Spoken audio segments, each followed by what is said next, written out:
यहाँ सियासी मुर्दों को फॉर्म 47 के वेंटिलेटर पे लिटा दिया। चौथे पांचवें नंबर की रिजेक्टेड जमात जो आखिरी नंबर पे थी उस जमात को ऐवान में भेज दिया। आप क्या समझते हैं क्या अवामी हक में फैसले होंगे? ये डमी लोग जिनका अवाम से ताल्लुक नहीं, क्योंकि इनको वोट नहीं पड़ा, ये पार्लियामेंट में अवामी हक में क्या फैसले करेंगे?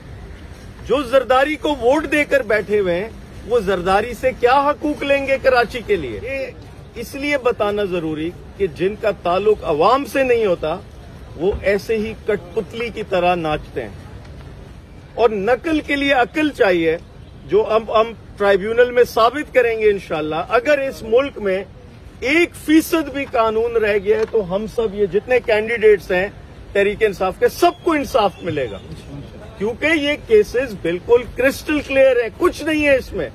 अगर जज जजमेंट दे इंसाफ की बुनियादों पर, या कौमी असेंबली के बैलेट काउंट कुछ और है, सूबाई असेंबली के बैलेट काउंट कुछ और है, फॉर्म 48 में बैलेट काउंट कुछ और है, फॉर्म 45 जो जाली फॉर्म 45 बनाए इन्होंने ईसीपी की वेबसाइट पे अपलोड किए हैं, वहां बैलेट काउंट कुछ और है।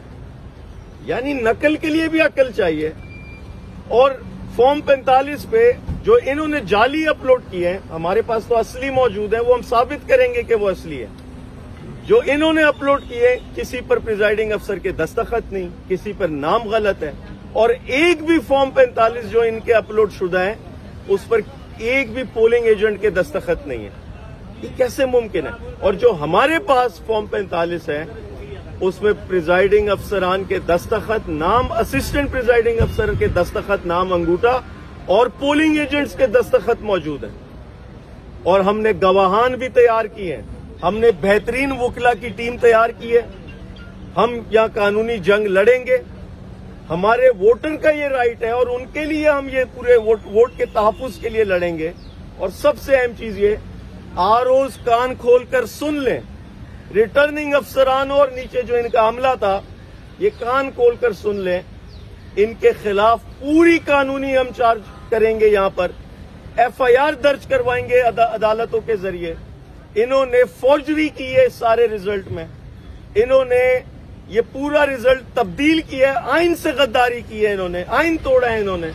इन सब के खिलाफ यहां से हम कानूनी चार्जशाई करेंगे और एफआईआर दर्ज करवाएंगे यहां से। और इसका सिलसिला पाकिस्तान में अक्सर हलकों में शुरू हो चुका है। ये हमारा राइट है। हमें रिजल्ट्स की कंपाइलेशन के वक्त हमें नहीं बुलाया गया, रात के अंधेरे में सारे रिजल्ट्स तैयार किए गए। फॉर्म 45 कुछ और बताता, और जिसकी दीगर सियासी जमातें अब गवाही दे रही है हमारे फॉर्म 45 पर।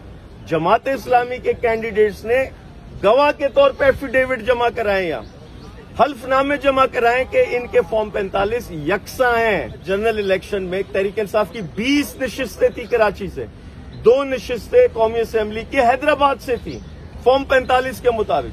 ये इन्होंने छीनी।